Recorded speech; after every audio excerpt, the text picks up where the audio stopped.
15 नवंबर को माता कलीसिया संत अल्बर्ट महान का त्यौहार मनाती है।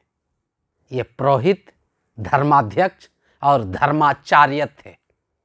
ये जर्मनी देश के थे। ये कुलीन एवं शक्ति संपन्न परिवार से आते थे।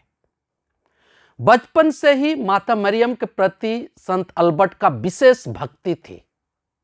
माता मरियम की ममता से प्रेरित होकर इन्होंने संत डोमिनिक धर्म संघ में प्रवेश लिया। उनके इस निर्णय से उनके पिताजी बहुत खफा हुए और गुस्सा हो गए और उसे जबरन घर वापस लेने का प्रयास भी किए। पर संत अल्बर्ट की दृढ़ता और संघ के अधिकारियों के सहयोग से उनके पिताजी का सोच पूरा नहीं हो पाया। ये बहुत मेधावी थे। कुशाग्र बुद्धि होने के कारण अपनी शिक्षा में हमेशा अव्वल रहे और उच्च स्थान पाए। अपनी सभी पढ़ाई पूरी करने के बाद वे कोलोन, पदुआ, पेरिस आदि जगहों में अपनी अध्यापन कार्य किए। इस तरह सब जगहों में उनकी शिक्षण शैली और ज्ञान की प्रशंसा हुई। इनके अपार ज्ञान के कारण लोगों को संदेह होता था और वे मानते थे कि ये जादू के बल पर ज्ञान भरी बातें करते हैं। जाने माने ज्ञानी और इस शास्त्री संत थॉमस एक्विनस इन्हीं के शिष्य थे। इन्होंने अलग अलग विषयों पर कई पुस्तकें लिखी। इनकी विद्वता को जानकर इनको डोमिनिक धर्म संघ में प्रोविंशियल बनाया गया। करीब 2 साल रोम में इस शास्त्री के पद में रहकर संत पिता को मदद भी किए और रोम के गिरजाघरों में उपदेश देकर लोगों को सच्चे ज्ञान में बढ़ने के लिए प्रेरित किए।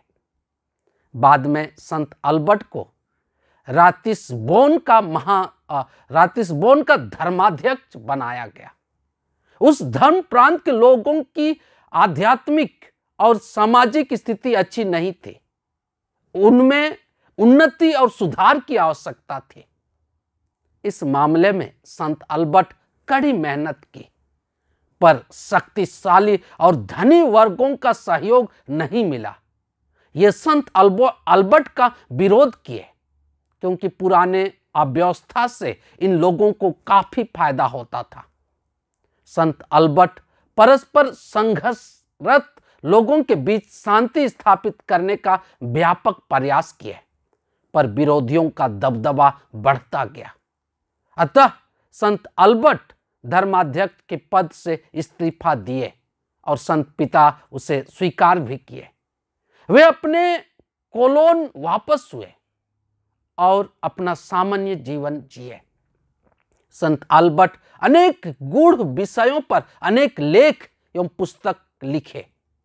जीवन की अंतिम वर्षों में संत अल्बर्ट अपनी यादाश्त शक्ति खो बैठे। उनकी शांतिपूर्वक मृत्यु हुई। संत अल्बर्ट अपने तीक्ष्ण बुद्धि का इस्तेमाल कलीसिया की सेवा तथा सच्चे ज्ञान को फैलाने के लिए किए। ये वैज्ञानिकों, दर्शन शास्त्रियों, चिकित्सा कर्मियों तथा प्राकृतिक विज्ञान के संरक्षक संत माने जाते हैं।